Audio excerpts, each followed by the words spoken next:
Hello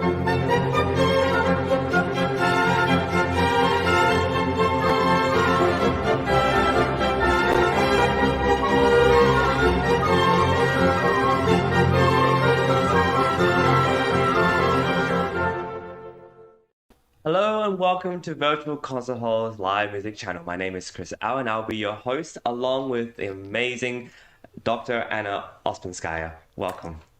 Thank you, Chris. Hello, everyone. Hi, Chris.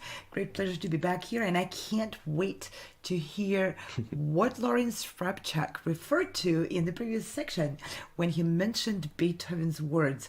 I've been waiting for this moment to find out, and it's great fun to be back and to be a host with you, Chris. Yeah, wonderful to be here as well. This is part 3 of the documentary of Beethoven's Symphony No. 6, written and narrated by Lawrence Rapchak, created by New Media Productions Worldwide and Virtual Concert Halls, as well as produced by Architects of Music. If you were with us for the Beethoven 5th Symphony, you would know that these two symphonies were premiered in the same concert. What a joy to be able to study this and explore this journey together. Can't imagine what it was like to be sitting in that very cold concert hall near Christmas time and listening to both of those symphonies when they were fresh out of the oven, just written.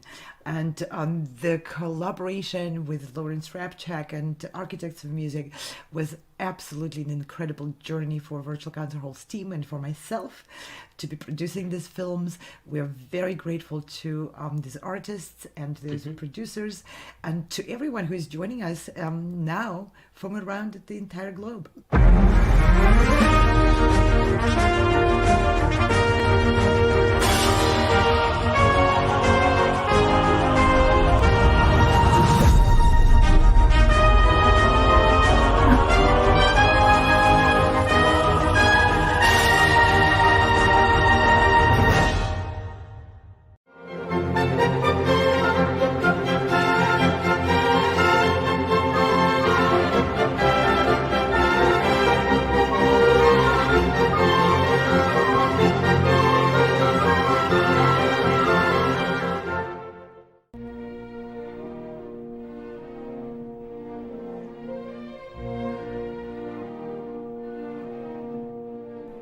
It is indeed as if every tree in the countryside spoke to me, saying, "Holy, holy." What splendor! In such a woodland scene there is calm, calm in which to serve Him.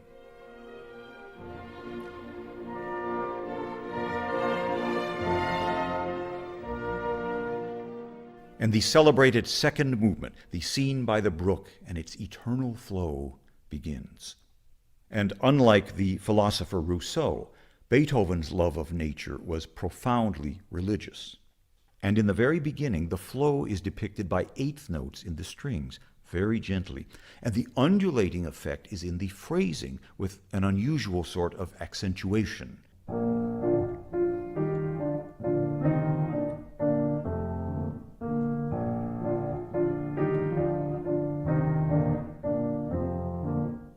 And the subdominant harmony is very prominent there. There it is. And here, it's such blessed calm. Beethoven's reverence for nature. And in the fifth measure, the speed of this flowing motion increases. It doubles, like so.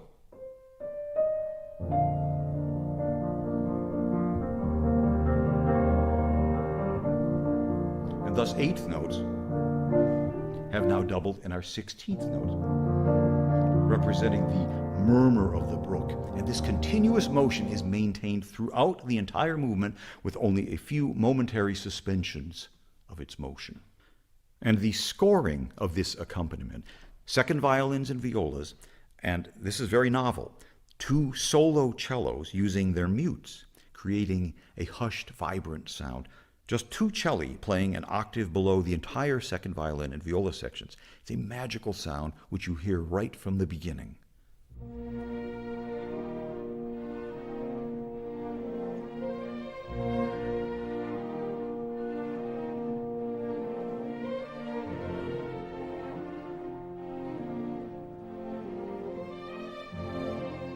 And here is the increase, the doubling of the speed of the flow.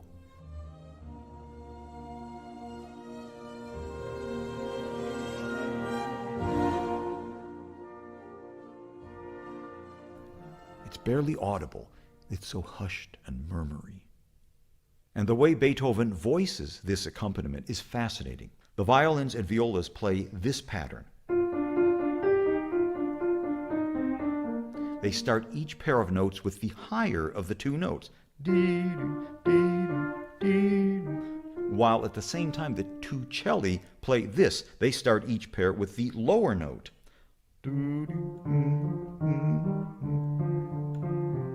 Etc. So they are continually mirroring one another.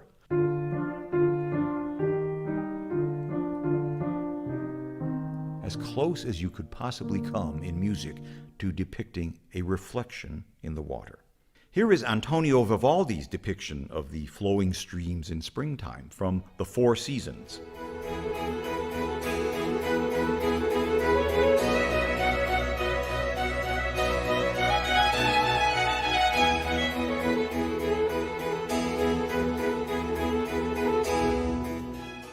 And you can find many musical depictions of water in the repertoire, but Beethoven's is deeper and more mellow in its basic sound.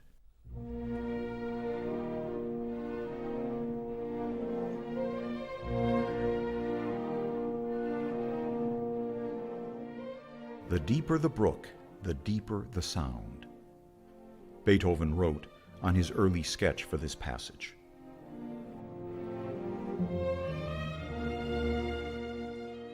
And so this entire second movement plays out like a serene stream of consciousness. So wondrous is Beethoven's immersion in nature. In a way, it's a shame to break this music into pieces to demonstrate its technical construction, but it's essentially a sonata form, exposition, development, and recapitulation with a very naturalistic coda. And even though we have the two standard thematic groups in the exposition, the basic pulse and the texture of the music creates this impression of a single continuous flow of melody that passes from one phase to another, which is sort of the point of both Beethoven's organic method of composition and the depiction of this scene by the brook. Now, I must identify one prominent melody, which is a continuation of the main theme you've been hearing in the violins, and it begins with a descending figure.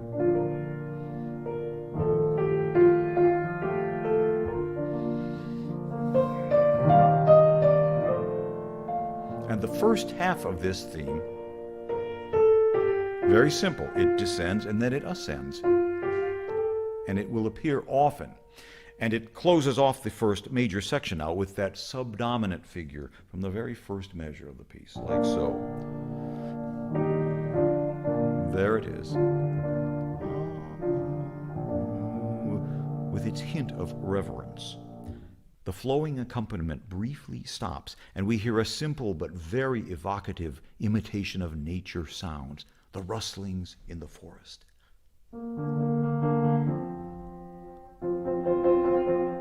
It's the rustic horn fifth echoing through the glade, and the eternal flow resumes.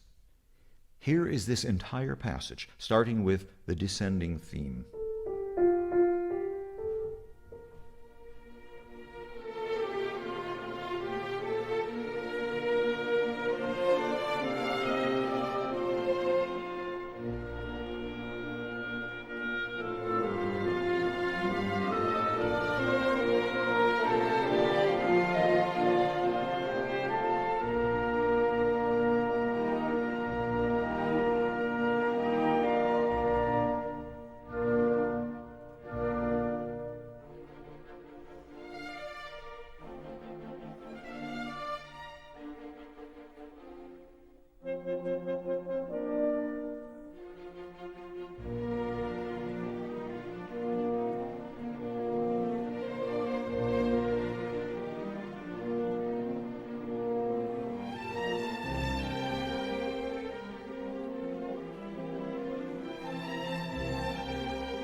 And as you heard, the tonic key of B-flat major begins to move into the dominant key of F, where we now hear our secondary theme. There's the 4 chord, the subdominant chord, yes. The theme is played first by the flute, Then the bassoon extends the theme.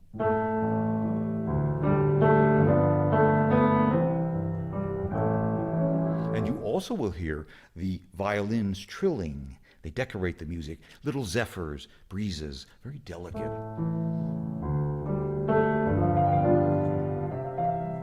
This leads now to a grand climax in F major, pure F major, where we encounter something of a hemiola rhythm, dividing the gentle triple meter into smaller duple groupings.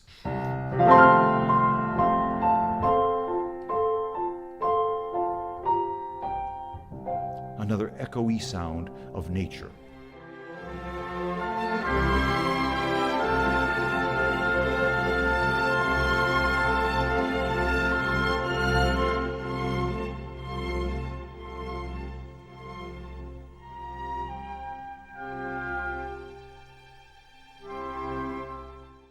And the descending melody returns.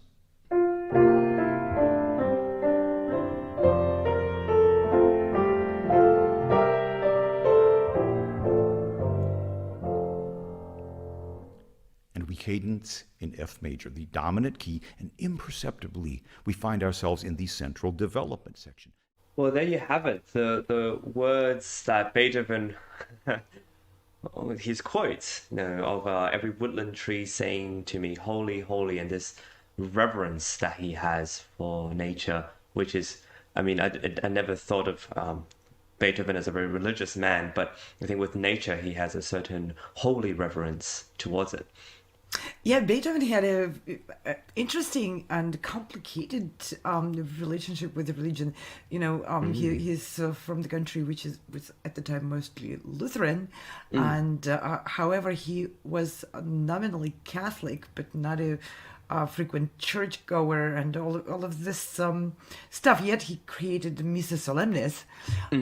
Yet he kept quotes from some of the Egyptian, sacred writing on his desk. So he was an explorer of various religious views, and definitely he had a lot to say about it, and he was exploring a lot and really looking for his own vocation in that direction, for sure. But definitely his relationship with the nature reflects his feelings, if not a conceptual approach, but his feelings about our power beyond our control. Absolutely. I mean, when you think of the way he portrays storms, these kind of turbulent waters, perhaps, and even the magical serenity of nature, these brooks, we're talking about a scene by a stream or a brook in this particular part, as well as his movement. You can tell he adores it, not just in a way of it looks beautiful. It's not just an aesthetic thing. It's part of something that he reveres as a way to inspire him, I think. And also there's, like you said, there's no way to treat a storm, and especially in those days, except by reverence. You say, well, okay, like, you do what you will, and hopefully you'll go away soon. And it's the same in a way with this beauty that you can see. It's really magical how he manages to capture this. And I think Larry, with his sort of analytical skills, takes it apart in a very delicate way that allows us to enjoy what Beethoven uses to create these sort of atmospheric sounds. Yeah, Larry definitely lifts the veil behind the mystery of how it was this so genius, right? Yeah. And he shows us the meticulous construction of all that which makes such a strong emotional impact and makes Beethoven's music what it is. It's not a lightning strike of a momentary inspiration. It's a process in which Beethoven really puts together all those elements to reflect his grander view, his grander idea, and plan for the symphony.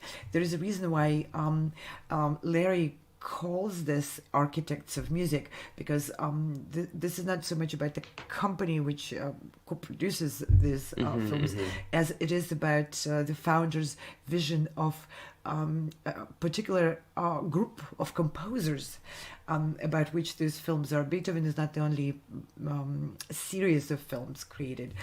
There's more which have been already created, and there are more in the works.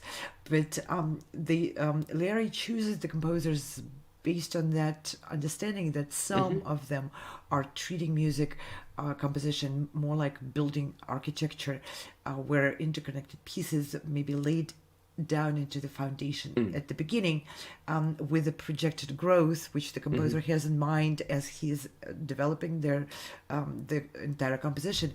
And then Larry takes us almost on a journey backwards to the roots, to the beginning, to the seed of every one of those musical thoughts, by looking at the result and going step deeper after step deeper into where this all originated and how it was actually developed by Beethoven.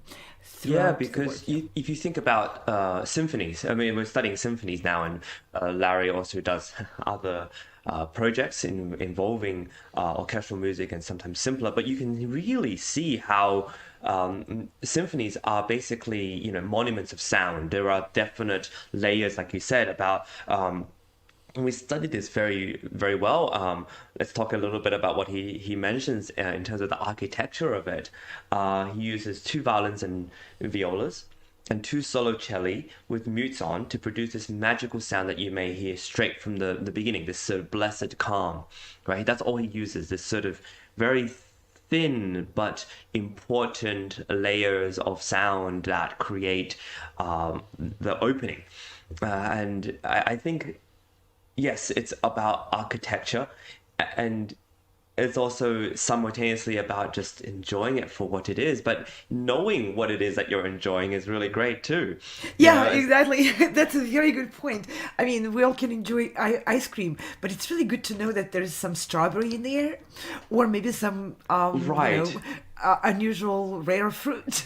Yeah, and if we talk about food, yeah, that's exactly it. Like you go to a very fancy restaurant and you're presented a plate of food. Sometimes, what was really interesting is, and what's more alike to classical music concerts is sort of you sit down and you have the program, but you have no idea how it sounds.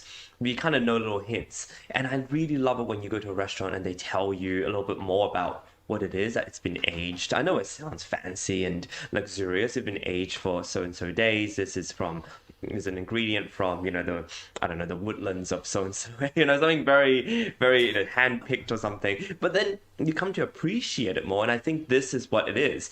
What Larry's doing is really explaining what you're hearing, so when you do go and listen to it, you understand with more perhaps reverence what it is that you're hearing.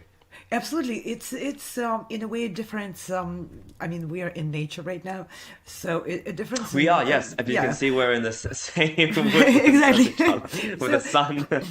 Yeah, the difference is in going on a hike just by yourself. Yes. And trying your best to enjoy every moment of it, including the hardship of carrying your pain, backpack. Pain. But vice versa, going with someone who has been on that hike before, the person who knows all the twists and turns which are waiting for you, and maybe is able to draw your attention to the things you would otherwise have missed, and may potentially not be able to really fully immerse yourself in what that hike has to offer. Yeah, let's talk a little bit more about that, because I know you do quite a bit of hiking. What is it like when you... Let's put it this way. What is it like when you take someone who's never been on this hike and you're doing what Larry does and you're explaining little twists and turns, and you know when to stop, you know when the view is magnificent, and you perhaps even know what time of day to start the hike, because then you get the best, the daylight and the and you know that when like? You get over that ridge, yes. And it's going to be sunset at this particular yes. perfect so tell me about that. Tell me about what it's like to be the Larry Rapchak of this particular hike. Yeah, to be the guide on a hike is a very special experience, and not everyone likes it.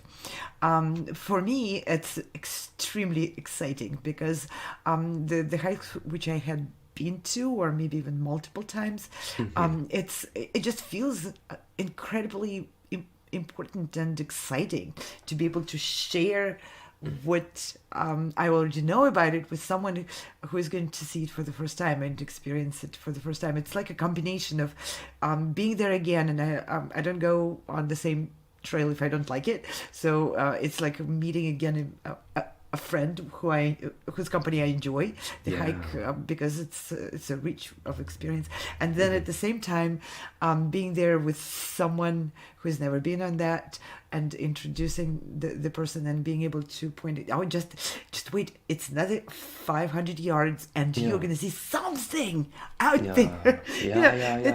It's a double rich experience to me, at least. Yes, and there's always like new surprises that you may not expect, right? Maybe there's a deer this time that pops out or is in the distance, or you see a rabbit or something. Well, what is that like when you have these different surprises you never There is always a expected? surprise, one or two or 10 or 20. Yeah, The weather and, sometimes being one of them. yeah, sometimes. Being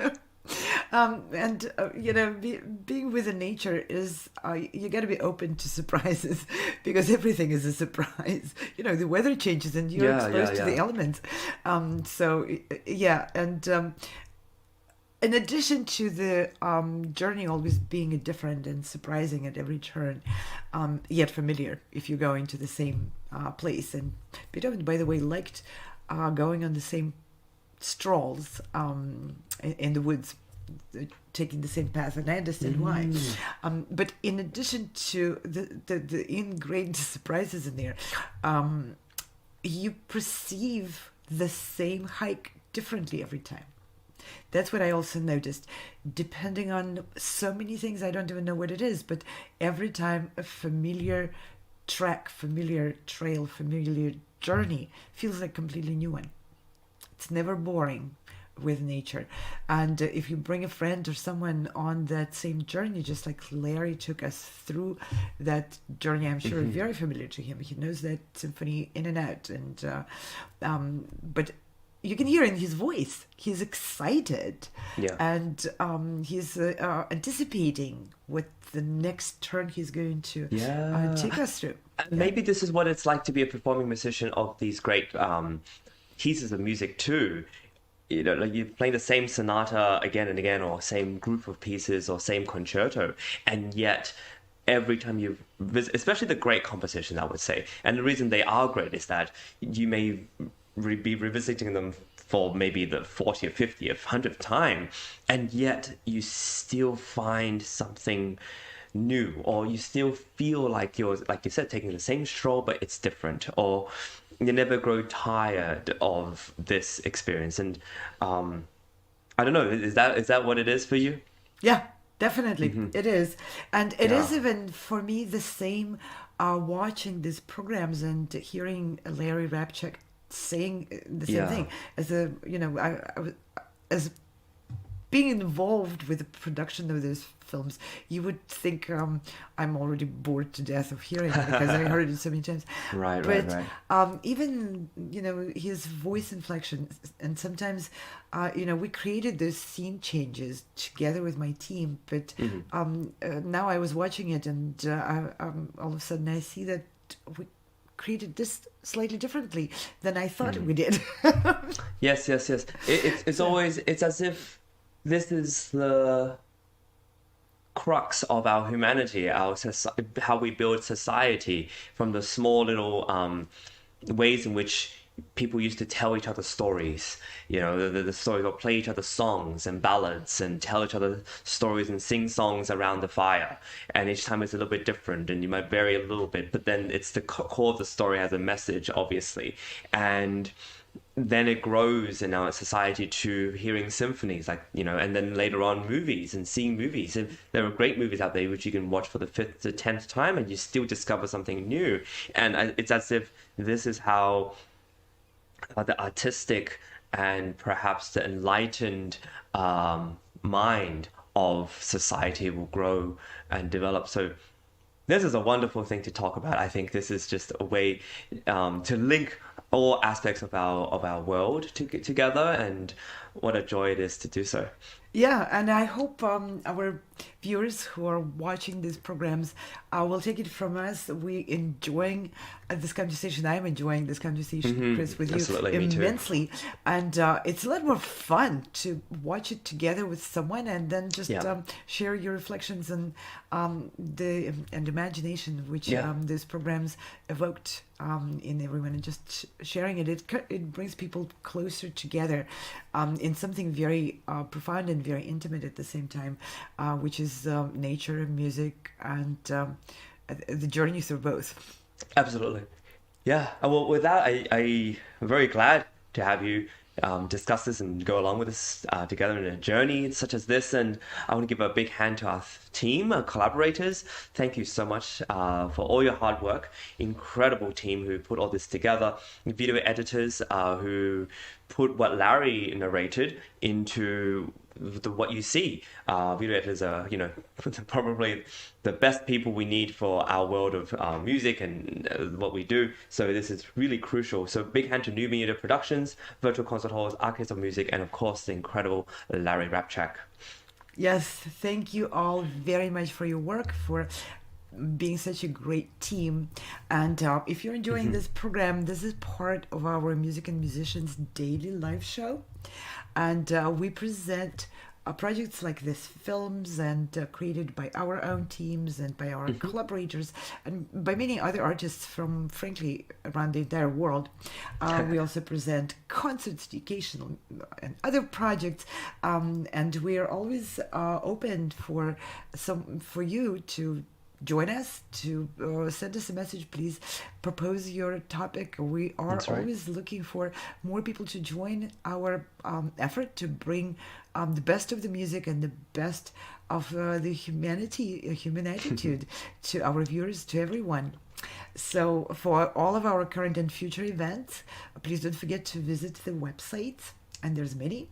There is virtualconcerthalls.com, and there is progressivemusicians.com, soundespressivocompetition.com, and colorchestra.com. Those websites will inform you of many, many projects, the daily shows, the other formats of shows, as well as opportunities for musicians to participate in concerts in various concert halls with the orchestras and a lot more. Just spend a few minutes scrolling through those websites.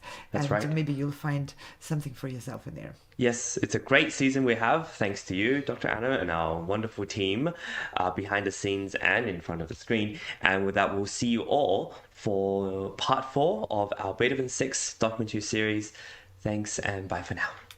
See you all. Bye. No matter where you are or who you are, music connects us all. We started with a dream, but now we are paving the future. Welcome to the Sound Espressiva Global Competition. Fully virtual, yet bringing musicians closer together than ever before, now on a global scale. True live, inclusivity, diversity, connection, community, an extraordinary array of judges. Get noticed by companies all over the world. Prizes, scholarships, performance opportunities. Apply to be a part of the most exciting congregation of artists like nothing you've ever seen before. We guarantee quality and leave no musician behind. We can't wait to hear you on the virtual stage.